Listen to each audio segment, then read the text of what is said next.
Hi guys, welcome again to Mr. Ferdi, Mr. Property. Thank you so much for those who have already subscribed. Thank you, thank you, thank you. And for those that haven't subscribed, please, if you are interested in property matters in Singapore or in property matters in general, we can always learn together. Subscribe as well. All right. So in our previous channel, previous episode, I was talking to you about the process of buying. So now I'm going through all the a little bit of the technical terms, and the most important is the document. What is OTP? All right. So let's dive in. So what is OTP? OTP basically is option to purchase. Just type here option to purchase. Right, HDB. All right. So you can see all the different lists. Just click on the first one, option to purchase HDB. So just click on that. So, all right. So over here, they actually put the technical term option to purchase. What is the technical term of this option to purchase? OTP in short. All right. So after registering your intent to sell, all right, the HDB resale portal will prompt you to download a copy of the option to purchase. So all they are very unique. You can see the real serial number on the bottom. So always, if you have a new transaction, uh, you have to click it. So they will actually give you a new set of OTP. All right, don't reuse the same one. They have a unique number, a unique serial number. All right. So you can download the HDB prescribed form. So you just click it here to get a form. Right. So just click it. So just download it. All right. So that's a sample of how it looks like. Just take a look. So over here, there are all the regulations. Okay. They will like the process, what is needed to be done before you actually go into buying and selling your property. All right, intent to sell.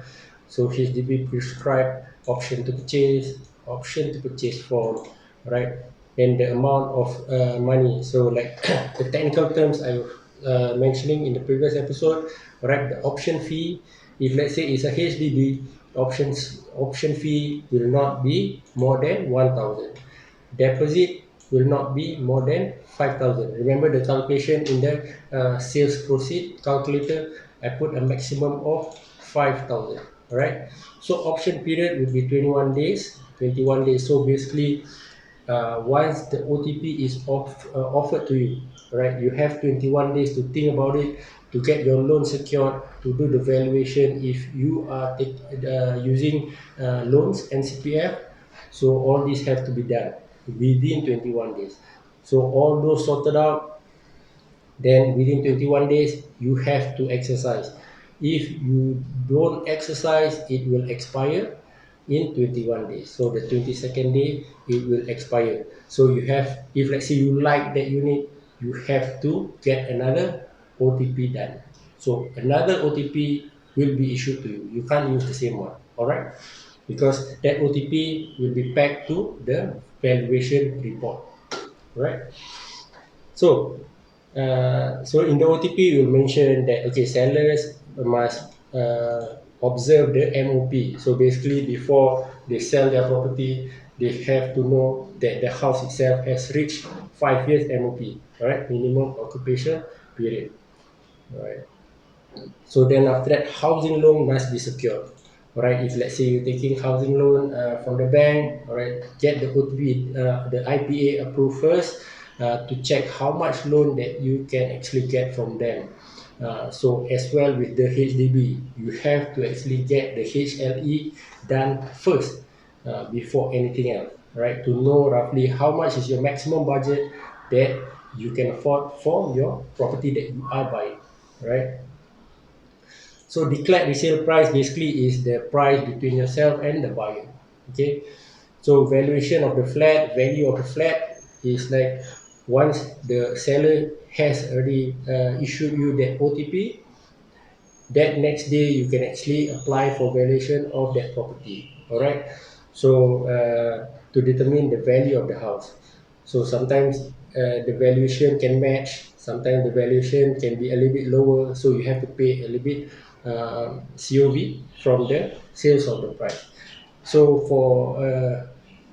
for instance, if it comes about a value of the selling price probably is about 530,000 and the valuation comes at 500,000. All right, so there's a discrepancy of 30,000 that you have to top up in cash. So that is called cash over valuation. All right, COV in short. All right, so all this basically is just more in depth. Just now I've already explained to you guys. The seller grant you the OTP, buyers pay you the option fee of 1,000. Buyer exercise the OTP. So all this I've already explained to you guys earlier. All right. So witness for signature. So inventory list. Okay. So inventory list basically like uh, in rental as well. So sometimes that the buyers agree on a certain inventory, certain appliances to be left behind. So as not to have any conflict in future, like oh I didn't agree on this. You know, we have the inventory at the end of the page for you to actually fill in. Okay, we agree on settling on certain appliances to be left behind, certain furniture to be left behind. So there won't be any arguments from that, right? So inventory.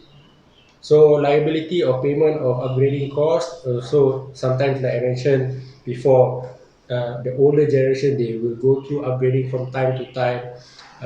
So don't overlook this.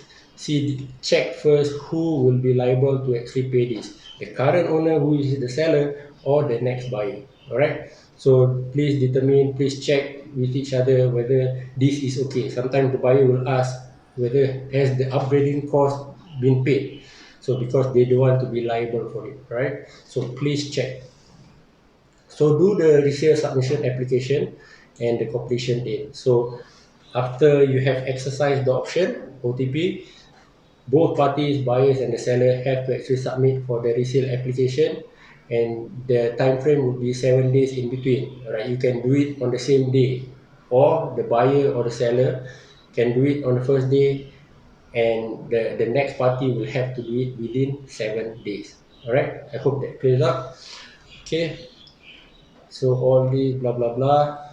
So this is very in depth. Please, if you guys can go through the process again, download one of these OTP so you guys can read through and understand the process of it. All right.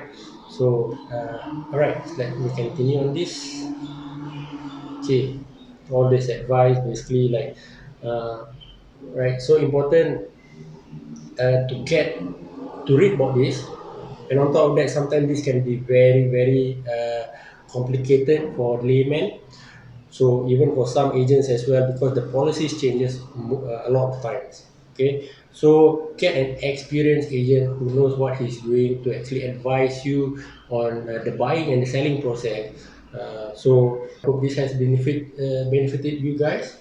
So if you have any queries, any doubts, contact me directly at 9062 2444, or you can visit my website at mrproperty.sg, where some of the FAQs are there.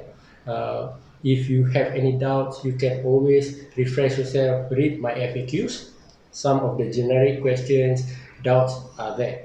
Or you can always visit us at our Instagram or Facebook at mrferdi.property. Alright guys, so see you guys in the next episode.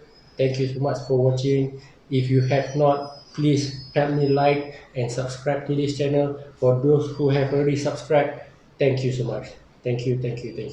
Alright, hope these guys benefit you. Thank you. See you guys next time.